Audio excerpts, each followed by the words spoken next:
Welcome back, ladies and gentlemen, to Canadian Football Central. CFL content for the fans, by the fans. And we got another signing here, this time for the Montreal Alouettes, as former Ottawa Redblacks quarterback Dustin Crum will sign over with the Alouettes. He signs there on a one-year deal. So I imagine that he's going to be both, that they're going to run probably this like a Chris Streveler situation in terms of, I imagine that he is the backup QB, but then also the short yardage QB. Do you kind of see them running it that way, Rick?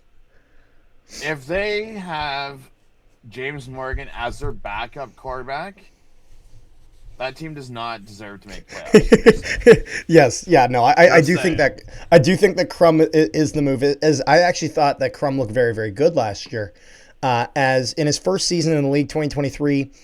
He threw 3,109 passing yards. He threw 10 touchdowns, 12 interceptions. That was really hurt him that year. Then his 2024 season wasn't able to do much. No touchdowns thrown, 2 interceptions thrown. He's always been more of a rushing quarterback. But then this year, and in my opinion, it was their game against Calgary.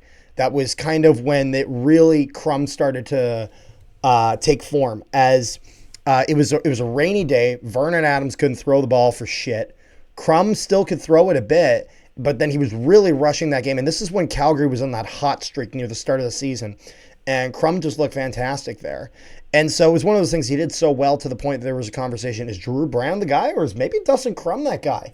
As he would finish the season with 1,771 passing yards for 6 touchdowns, 2 interceptions.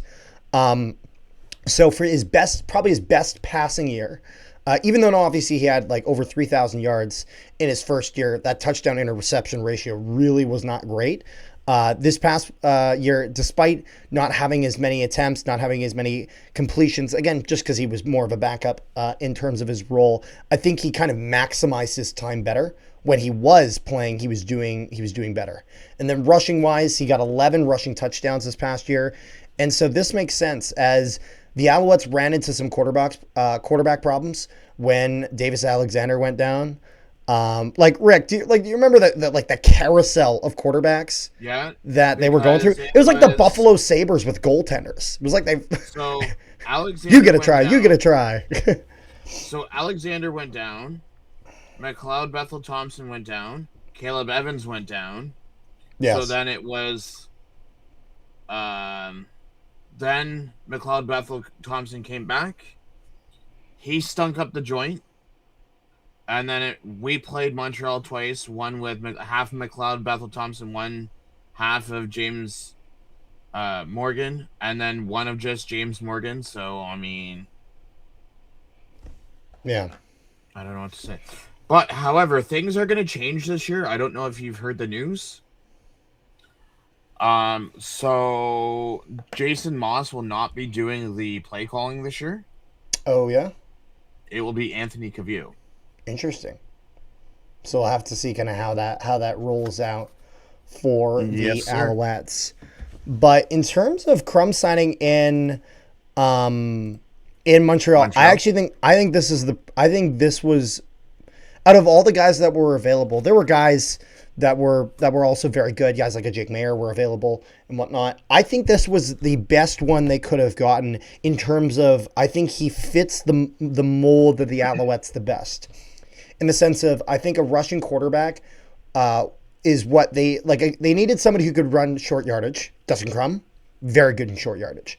They needed a guy who could be a reliable backup. Who I mean, this is no offense to McLeod Bethel Thompson, is a lot younger. You know what I mean? And he's only 27. And so he certainly succeeds in that regard.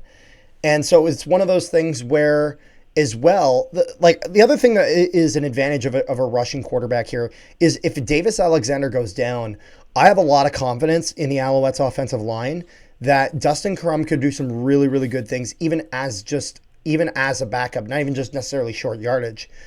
With the Alouettes. So it just all depends. I'm curious to see kind of how that all comes together. It's funny you mentioned that, because if you look at all of the teams in the league, I know we're doing a Dustin Crum, but you'll see where I'm going with this.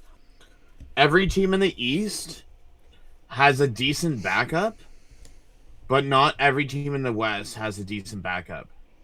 Well, Just like then all also of, like, the teams in the West, some of them for sure they have a decent backup, but then with some of them it's not necessarily that they don't, it's just unknown.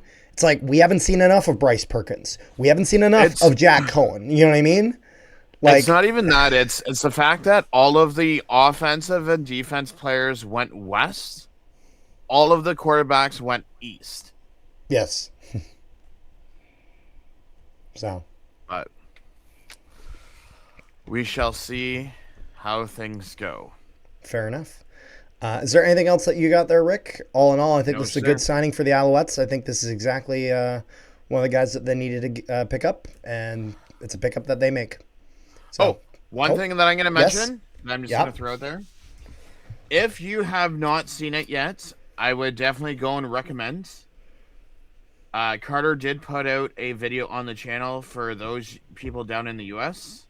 Yes. So go check out the U.S. rules video. Yes. Canadian football. Canadian football explained for Americans. It also is up to date for the 2026 rules of the CFL. So even if you're a Canadian fan and you're curious what rules are coming in regards to changes for the CFL in 2026 and what are covered in 2027, that is covered in that video. There even are kind of like chapters in that video, so you can go to wherever you got to go. So it's all explained in there. So make sure you guys check it out. Thank you guys so much for watching. We'll see you guys next time.